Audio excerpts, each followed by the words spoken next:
A detective follows clues to recover a stolen ancient statue in India. Chapter 1.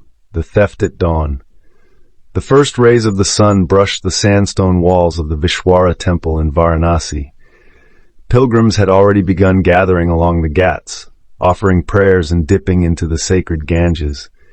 But inside the temple, silence reigned, until a blood-curdling scream shattered the morning calm.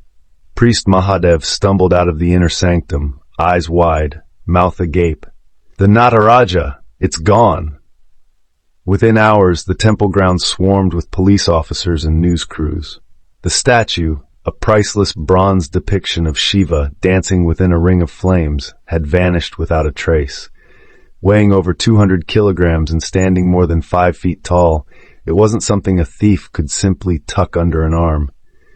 Back in New Delhi, Inspector Aryan Mehta reviewed the incoming report on his tablet. The case had been marked Code Red and routed directly to the Cultural Antiquities Crime Division. He had seen thefts before, black market smuggling, museum heists, but this was different. "The Nataraja Vishwara," he murmured.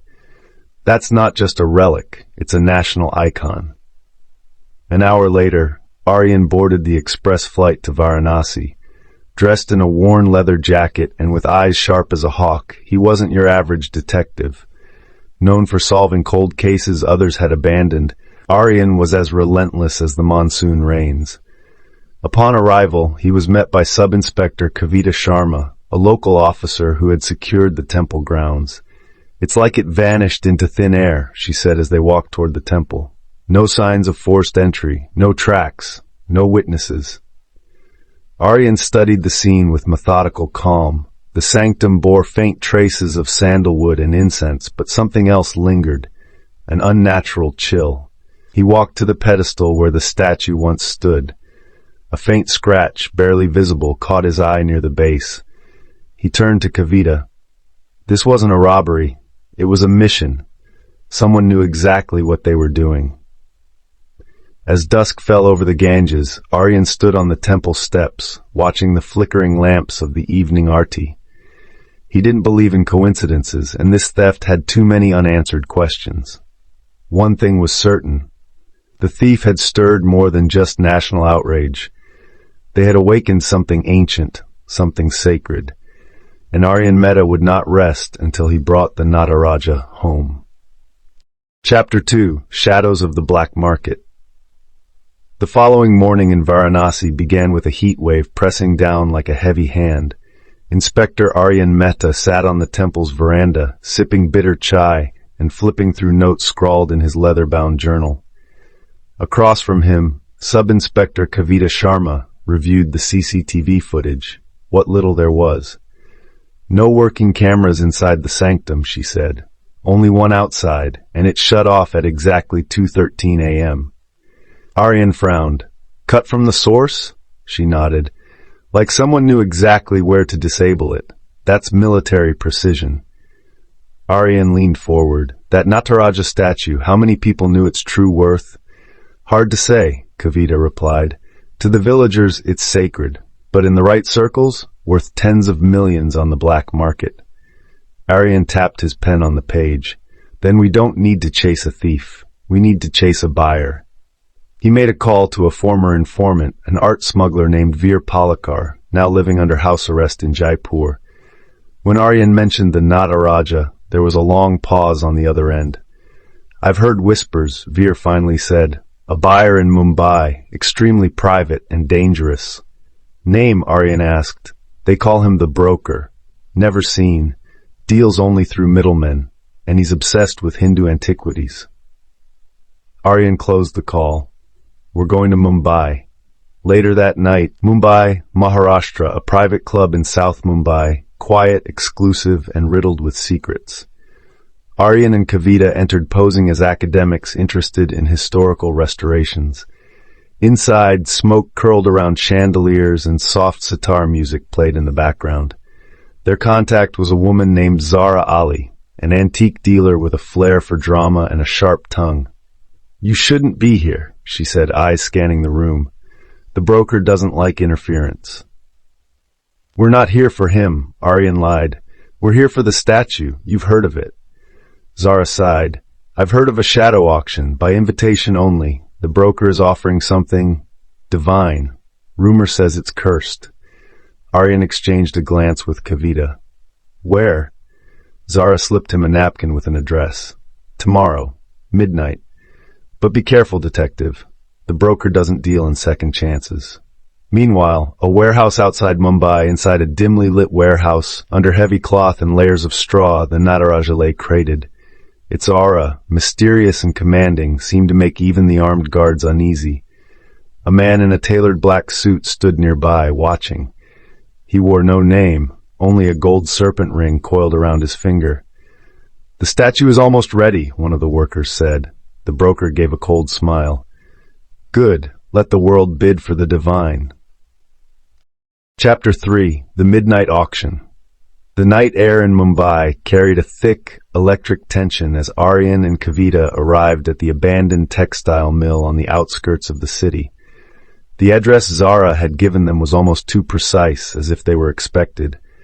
Armed guards stood outside, wearing black suits and earpieces.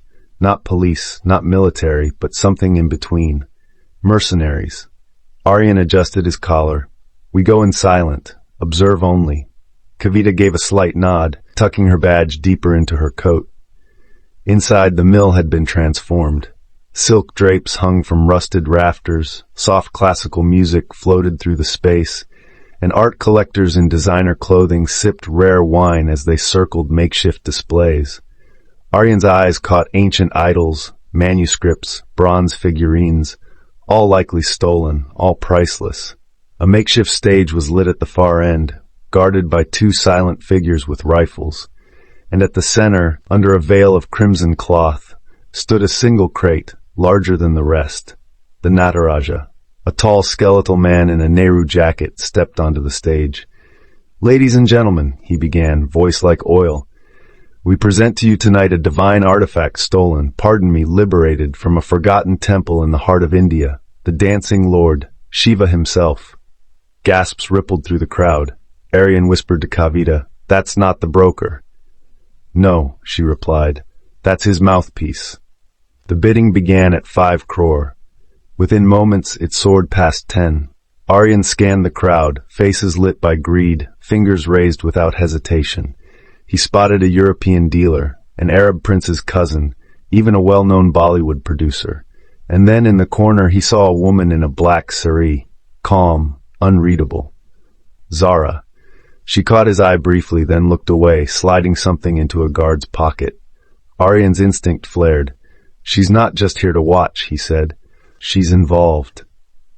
Suddenly, the lights flickered. A scream rang out, then gunshots. Panic exploded as people ducked behind crates and sculptures toppled like dominoes. Aryan and Kavita rushed toward the stage as smoke filled the room. Through the haze, he saw 2 masked figures hoisting the Nataraja crate and rushing for the back exit. Go! Aryan shouted. They gave chase through the narrow back alleys of the compound. The thieves were quick and well-coordinated, disappearing into the shadows like ghosts. By the time Aryan and Kavita reached the rear gate, the crate was gone. Only tire marks on the dirt. Gone, Kavita said, breathless. Not quite, Aryan replied, picking up something from the ground. A gold serpent ring. Back at the hotel, Zara was waiting. You let it happen, Aryan growled. I warned you, she said coolly. The broker knew you were coming. He staged the theft himself, creates panic, chaos, and moves the statue under a new disguise. Where is it going? Kavita asked. Zara hesitated. East, toward Kolkata. But if you chase him, you better be ready to walk through fire, because the broker, he believes the statue holds real power. Aryan narrowed his eyes. Then we'll find out what he believes, and we'll take back what was stolen. Chapter 4. Blood on the Ganges. The train to Kolkata cut through the plains of India like a silver arrow, its rhythmic clatter a stark contrast to the storm brewing in Aryan's mind. He sat by the window of a second-class carriage, eyes scanning the fields beyond, but thoughts consumed by the statue and the mysterious broker who now held it. Kavita sat across from him, reading through an old intelligence report about smuggling networks in eastern India. Between them lay a tattered leather folder, the broker's profile, thin as mist. He has no name, no fingerprints, no photos, Kavita murmured. Just stories, rumors of a British officer's descendant, a man obsessed with ancient power. Aryan looked up. If the statue holds a curse like some believe, then the broker isn't just stealing history, he's playing with fire. As the train pulled into Kolkata's Howrah station, chaos met them. Crowds surged, street vendors shouted, rickshaws honked. Somewhere in the noise, Aryan felt a pulse of something older, darker, lurking. The informant. They met the contact in an old tea house beside the Ganges, a blind man called Baba Nalan, wrapped in saffron robes, face etched with river wind wrinkles. "You're chasing ghosts," Baba said, sipping chai slowly. "The statue you seek, it was carved during a famine, blessed by monks, and hidden away when the British came. Some say it dances, others say it kills." "We're not interested in myths," Aryan said. "You should be," Baba replied, pointing toward the river. "Because the last time someone tried to sell it, the Ganges ran red." Aryan leaned forward. "Where was it taken?" The old man paused. "To a warehouse near Kumartuli, where idols are born for Durga Puja. But this one brings no blessings." Kumartuli by night. The alleyways of Kumartuli were narrow, winding through clay-splattered courtyards where artisans sculpted gods and demons from river mud. Statues of Durga, Kali, and Ganesha lined the streets, their half-formed faces glowing in torchlight. Kavita pulled Aryan aside. "Warehouse number 17. Intel says a foreign shipment arrived under military escort yesterday. Sealed container, no customs." Aryan nodded. "Let's move." They approached the warehouse from the back, slipping past guards distracted by laughter and card games. Inside, beneath canvas and crates, sat the unmistakable shape of the Nataraja statue, this time uncovered and shimmering under flickering bulbs. But they weren't alone. From the shadows, voices rose. "Step away," a deep voice ordered. The broker's men. A dozen mercenaries appeared, armed with rifles and blades. "You're trespassing on sacred ground," Aryan said, raising his hand slowly. "On the contrary," came a new voice.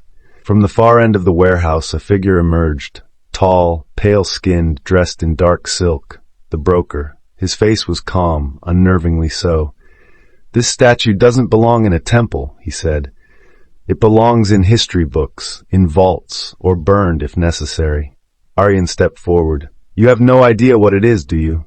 "I know enough," the broker said. "It grants death. That is power enough." Without warning, the statue began to glow faintly, its eyes flickering like embers.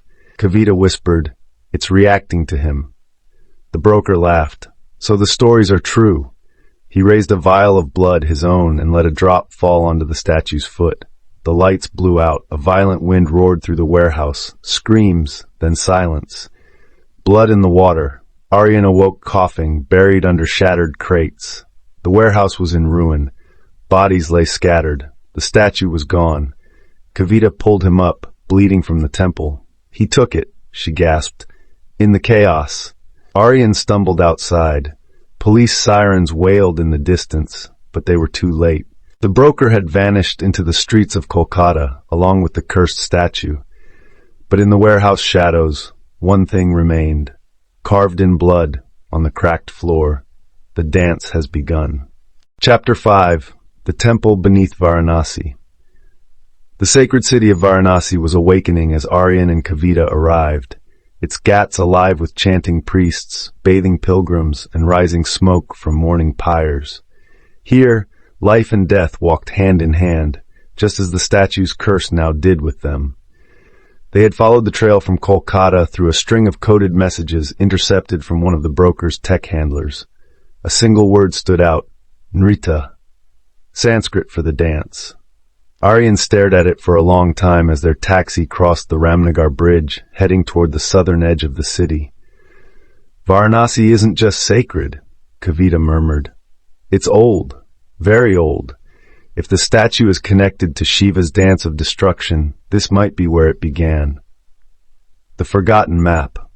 An hour later, inside the archives of the Saraswati Institute of Classical Studies, an elderly professor named Dr. Ishan Mukherjee dusted off a brittle map.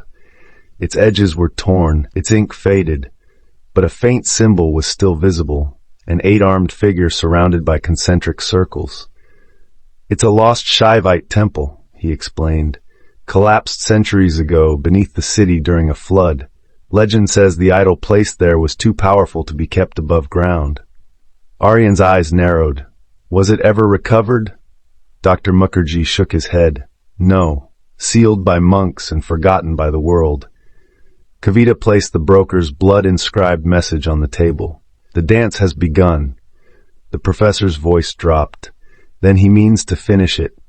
In the old texts, Shiva's dance ends with pralaya, cosmic destruction." Aryan tapped the map. "Where is this temple now?"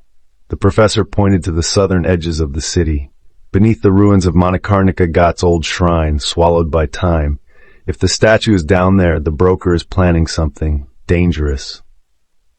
Descent into Shadow's night fell over Varanasi like a velvet curtain. The duo, armed only with flashlights, rope, and the sacred thread blessed by a local sadhu, arrived at the crumbling shrine near Manikarnika. Crows circled above. The shrine's entrance was sealed by a stone slab, but behind it, a narrow passageway led into the darkness. They descended slowly. The air grew colder, older. Chants echoed, though no one was there. Symbols of Shiva adorned the walls, some smeared, others etched deep like scars. Water dripped from the ceiling, forming tiny pools beneath their boots. At the bottom, a great chamber opened, and in the center stood the statue, the same obsidian Nataraja, this time placed atop a stone dais surrounded by a ring of fire, faintly glowing. But they weren't alone. The broker's ritualful. The broker stood across the room, robed in maroon, holding an ancient manuscript. Around him, a circle of masked followers chanted in a forgotten tongue. He looked up, calm and unafraid. "You followed well, detective." Aryan stepped forward. "Stop this before it consumes you." The broker smiled. "It already has." He raised his hands. The flames flared higher. The statue's eyes gleamed red. "This is no longer about gold or power. It's about reshaping the world through divine chaos, and I shall be the conduit." Kavita drew her weapon. "You won't live to see it." But the broker was already chanting. The ground shook, the walls cracked, and from the shadows behind the statue, something began to emerge, a figure, shifting, burning, dancing, not human, not God, something in between. The curse alive, breaking the dance. Aryan acted on instinct. He lunged toward the dais, pulling the sacred thread from his bag and flinging it around the statue. The threads glowed gold, searing, hissing. The entity shrieked. The broker screamed, trying to sever the thread, but Kavita shot his hand, dropping the blade. The fire dimmed. The chanting stopped. And in a flash of blinding white light, silence. The chamber collapsed inward. Aryan grabbed the statue, dragging it away just as the floor gave way. The broker vanished into the depths, swallowed by the temple's wrath, breathing again. They emerged from the shrine at dawn, bruised, burned, and exhausted. The statue, now inert, was wrapped in white linen. Aryan looked back at the Ganges. "We've seen what greed can awaken." Kavita nodded. "Let's make sure no one ever does again." They handed the statue over to the Archaeological Survey of India under strict sacred protocol, ensuring it would be protected, locked away from those who would use it for destruction. And as the sun rose over the holy city, its light touched the water, the rooftops, and finally Aryan's face. He had solved the mystery, but something deeper remained. A reverence, a fear, a respect. For some statues don't just stand still, they watch. Chapter 6. The Betrayer's Mask. The chaos beneath Varanasi had barely settled when the first crack appeared, not in the statue, but in the trust Aryan held closest. Back in Delhi, within the vaults of the Archaeological Survey of India, the statue rested under 24-hour guard, locked away, blessed again by spiritual leaders, and placed behind reinforced glass. It seemed safe. But Aryan couldn't shake a feeling that something wasn't right. It began with a missing file, the broker's manuscript, seized after the ritual. Then came a strange message on Aryan's private line. The real dance never stopped. Whispers in the records. Aryan met Kavita at the Central Intelligence Archive, where a dusty office with flickering lights held records too old and dangerous for digital storage. A cross-check of surveillance footage revealed something shocking. Kavita was in the vault, twice, once with him, once alone. He turned toward her, confused and betrayed. "Why didn't you tell me you went back?" Her brows furrowed. "I didn't, not without you." Aryan pulled up the still frame, her alone at 3:17 a.m., staring at the statue. Silence stretched between them. "That's not me," she whispered. The other face. Later that night, a call came from Lucknow. A local antiques dealer had been murdered, his face slashed, lips stitched closed. On the wall in blood, "I am the real Kavita." Aryan's pulse thundered. He and Kavita drove through the night, arriving at the dimly lit shop. The scent of camphor and decay lingered. The dealer had recently received a shipment from Varanasi, ancient relics supposedly retrieved from riverbeds. But one item stood out. A wooden mask carved in the likeness of Shiva, its eyes inlaid with sapphire. A label beneath it read, "Property of Dr. Kavita Sharma." Kavita stepped back, her face pale. "I've never seen this before."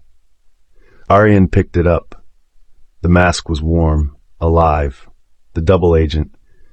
They traced the trail to a mysterious figure known only as Malik, a supposed informant who'd been feeding Kavita information from the underworld. But Malik had vanished days earlier, and in his place a new source emerged. A hacker going by the codename Nataraj II.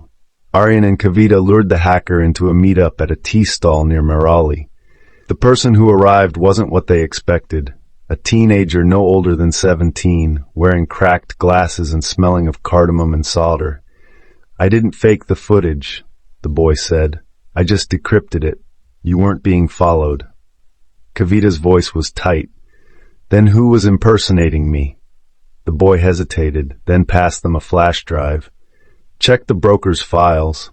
There was a list of approved masks, spiritual doubles trained to copy not just faces, but voice and memory. An ancient cult, they called them Chaya Nartaka, the shadow dancers. Aryan looked at Kavita. Someone had been wearing her face, and maybe still was. The test of trust. That night, Aryan locked his door, something he hadn't done in years. He stared at his partner across their shared safe house living room. "How do I know it's really you?" he asked, voice low. Kavita looked at him, visibly shaken. She opened her bag and tossed him something. It was a locket. Inside was a photo of her brother, killed in an attack when they were children. A memory she had never shared with anyone but Aryan, when they were stranded in Gujarat during their first case. "You made me tell you that story after we solved the Jaisalmer smuggling ring. You said it was how I learned to run toward fire, not away." Aryan's grip on the gun in his lap loosened. It was her. But the seed of doubt had been planted, and neither of them would sleep that night. The true imposter. 2 days later, they received word of another temple robbery. This time in Tamil Nadu. Only one relic was taken, a mirror idol, a sculpture whose sole purpose was to reflect the dancer's soul. Aryan pulled out the broker's manuscript. One passage now made horrific sense. To control the divine, one must first control the reflection. The mask is the key. The mirror is the lock. If the broker was dead, someone else had taken up his mantle. Someone who had access to ancient techniques of mimicry and spiritual cloning, and they had their eyes set on Kavita, or rather, on becoming her. End of the mask. They finally cornered the impersonator at a derelict monastery outside Madurai.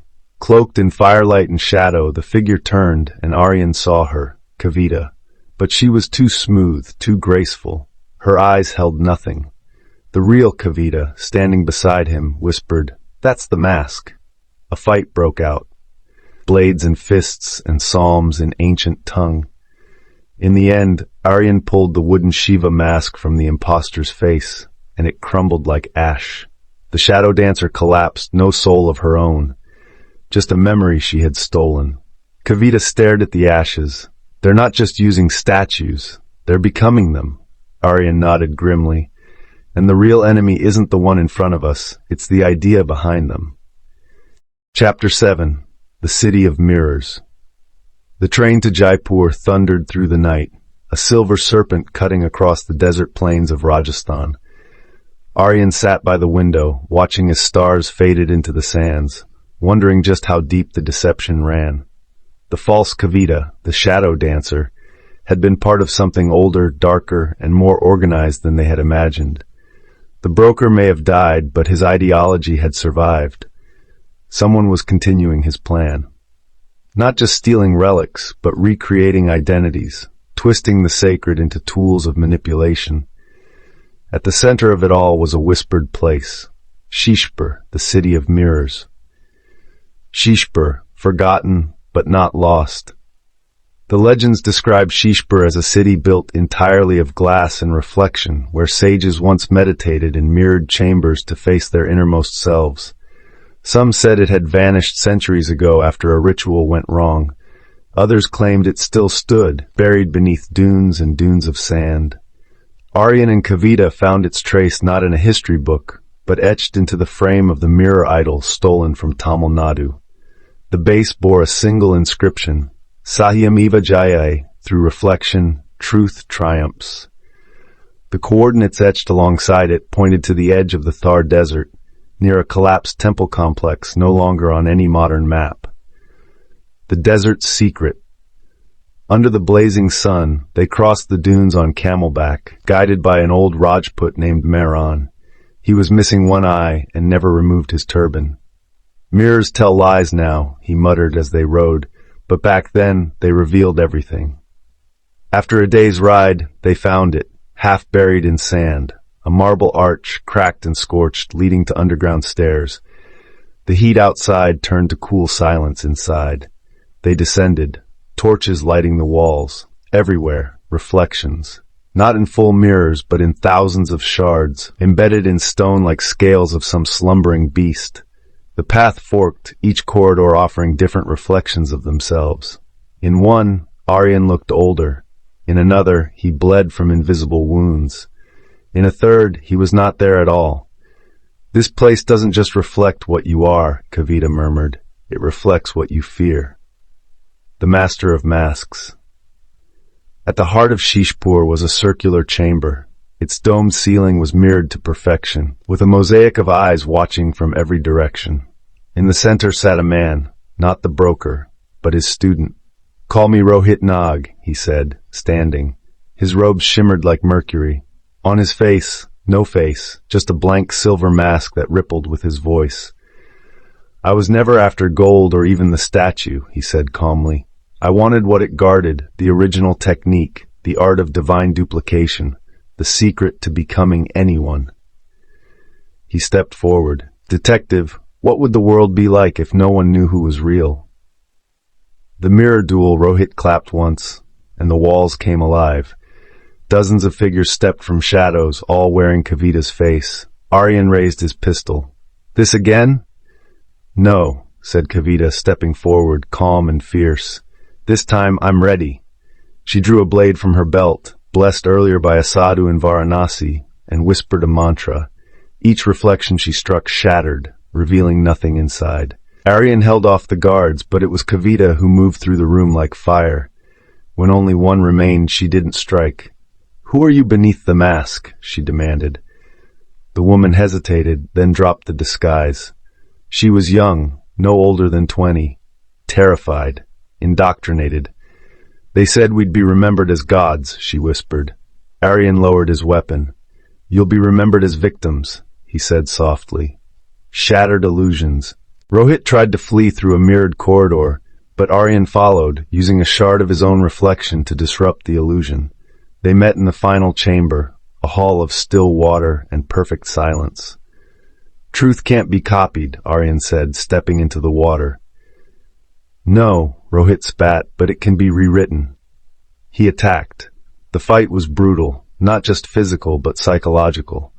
Rohit whispered secrets he shouldn't have known, memories Aryan had buried. But in the end, Aryan smashed the final mirror behind Rohit. With it, the illusion of power shattered. Rohit collapsed, the silver mask cracking down the middle. Shishpur collapses. As they left the temple, the sand began to shift. The city, no longer needed, was reclaiming itself. Aryan and Kavita barely escaped as the ruins caved in, burying the last sanctuary of the mirror cult. Before the final collapse, Kavita tossed one thing into the pit, the original mask, the source of all duplication. Some things should never be used again. Chapter 8. Return to Delhi. The sun was setting as the flight from Jaipur touched down in Delhi, casting a golden haze over the city's skyline. Aryan stared out the window, the last rays glinting off the Yamuna River, and felt the weight of the past weeks settle into his bones. He had chased shadows through temples, deserts, and mirrored halls, uncovering more than a crime. He had uncovered a war. But it wasn't over. Waiting at the terminal was Inspector General Devika Rana, a woman of few words and sharp eyes. She led Aryan and Kavita into a black government vehicle, the moment heavy with silent urgency.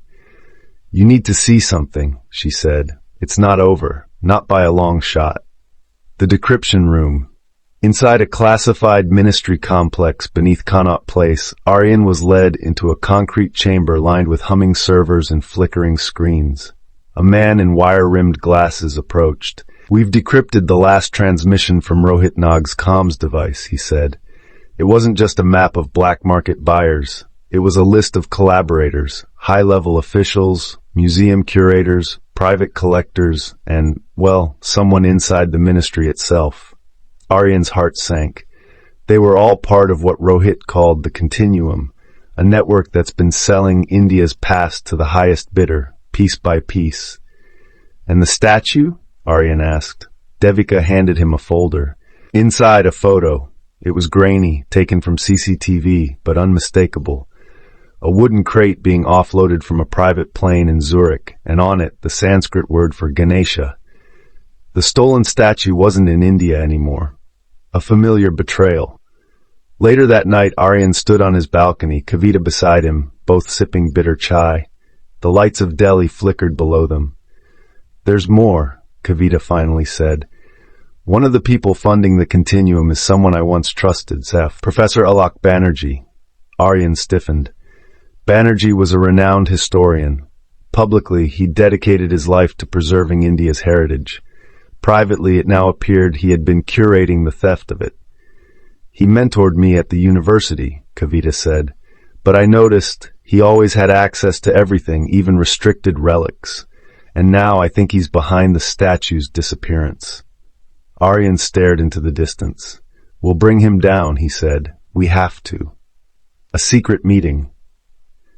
The next day, Aryan arranged a meeting with Banerjee at the National Museum, under the pretense of consulting on a newly discovered relic. The professor arrived in his usual beige suit, charming as ever. But Aryan could see it now. The studied deflection, the measured words, the glint of calculation behind those kind eyes. "I suppose you want answers," Banerjee finally said after a long pause in the museum's Mughal gallery. "I want the statue," Aryan replied. Banerjee smiled. "What is one statue, detective, in the grand sweep of civilization?" Aryan stepped forward. "It's a symbol of trust, of identity, and of justice." "You're too idealistic," Banerjee sighed. "The world belongs to those who understand that history is not sacred, it's a commodity." Then he walked away. Chapter 9. The Merchant of Shadows, 2:57 a.m. Delhi. The streets were silent, save for the occasional hum of a passing rickshaw or a barking street dog. Aryan and Kavita stood before an abandoned haveli tucked behind Chandni Chowk's spice market. Faded sandstone walls, arched windows boarded up, its iron gate chained but barely locked. "This place has 1,000 years of whispers," Kavita murmured. Aryan pushed open the gate. "Tonight, we add one more." Inside, candlelight flickered from a stairwell descending into the earth. Faint murmurs drifted upward, languages layered in French, Arabic, Tamil, English, Bengali. Dealers, collectors, smugglers. The continuum had gathered. They were just in time for the auction, the secret auction. Beneath the Haveli, a hidden chamber opened like a wound, vaulted ceilings, stone columns, and velvet curtains sectioning off priceless relics stacked like common cargo. Security was heavy, mercenaries in black suits with earpieces and cold eyes. But Aryan and Kavita had come prepared, each wearing forged credentials as representatives of a private collector from Istanbul. A voice echoed from the far side of the room, "Welcome to the circle." There he stood, Professor Alok Banerjee, dressed in an obsidian kurta, flanked by 2 guards. Behind him stood a display case draped in silk. Aryan's chest tightened. He could sense it. The statue was here. Banerjee began his pitch, polished and insidious. "Tonight, you bid not for mere idols. You bid for echoes of forgotten empires, pieces that outlived gods and kings, and our first offering is the Ganesha of Satavahana." With a flourish, the cloth was pulled away. There it was. Carved from rare black stone, weathered by centuries, its jewel eyes glittered beneath the torchlight. The crowd gasped.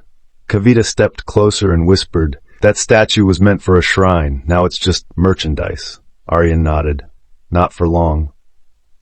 The revelation Aryan slipped away while the bidding frenzy began. In a corner he spotted a familiar figure, Inspector General Devika Rana, undercover in a simple cotton sari. "You brought backup?" Aryan asked. Devika smirked. "Interpol, RAW, and one very impatient culture minister. We just needed visual confirmation." "You have it," Aryan said. "Time to shut them down." But Banerjee had eyes everywhere. He spotted Aryan and raised a hand. "No heroes tonight, detective," he warned. "You step 1 foot closer and I'll burn it all. The statue, the records, everything. We vanish and the world keeps spinning, just minus one more relic." "Then vanish," Aryan said, stepping forward, "but not with our gods." The raid. The lights cut out. A deafening boom shattered the silence. Flash grenades, shouting, chaos. Devika's team stormed the chamber, weapons drawn. Aryan dashed toward the Ganesha as a goon lunged at him. They struggled. Aryan slammed his elbow into the man's jaw, grabbing the statue as bullets ricocheted around the room. Kavita had already cornered Banerjee. "I trusted you," she growled, holding a taser. "History trusted you." "I didn't steal it," Banerjee gasped. "I liberated it from mediocrity." "Tell it to the court," she said, pressing the trigger. Retribution. By dawn, the Haveli was swarming with agents. Interpol loaded confiscated artifacts onto trucks. RAW arrested international bidders, and Aryan handed over the Ganesha, wrapped in silk, to a silent waiting monk from the Archaeological Survey of India. "This belongs to the earth," Aryan said, "not glass cases or auction blocks." The monk bowed, "and it shall return to its temple." Epilogue. The statue returns Varanasi, just after sunrise. The city stirred gently awake, smoke from temple offerings curling into the golden sky as the Ganges reflected the hues of dawn. Bells rang softly in the distance, and chants drifted over rooftops like memories. Aryan stood at the base of the ancient stone steps leading up to the Kashi Mandir, the same steps he had walked down weeks earlier, chasing shadows and riddles. But now he held something far greater in his arms, the black stone statue of Ganesha, cradled in velvet and reverence. Around him were elders, monks, and children from the village. Word had spread quickly. The lost idol had come home. Kavita stood beside him, silent, hands folded. "Are you ready?" she asked. He nodded. "This isn't just an ending. It's a restoration." The homecoming together. They carried the statue through the temple's arched entry. Saffron-robed priests, eyes shining with awe, stepped forward. Aryan gently placed the statue on the ancient pedestal where it once stood for centuries, now polished, purified, waiting. Chants filled the air. Petals rained down. Tears welled in Kavita's eyes. For a long moment, Aryan stood still, letting the weight of history, loss, and redemption settle on his shoulders. He wasn't just returning a stolen artifact. He was returning a soul, a different kind of justice. Back in Delhi, the trials began. Alok Banerjee was charged with art theft, conspiracy, and cultural desecration. His reputation, once revered, was now ash and scandal. International smugglers faced years in prison. The secret networks of black market antiquities were crippled. Aryan testified, not with arrogance, but with clarity. "These objects are not souvenirs," he told the court. "They carry the breath of ancestors. When you steal them, you're not taking history, you're erasing futures." Legacy weeks later, Aryan sat on a quiet bench overlooking Humayun's tomb. Kavita handed him a folded newspaper. On the front page, "Stolen Ganesha idol restored after decades. A nation reclaims its soul." He smiled faintly. "You think they'll stop?" "No," she said, "but maybe now more people will start looking the right way." He looked at her. "Will you keep chasing shadows?" she asked. He thought for a moment. "Only if they lead to light."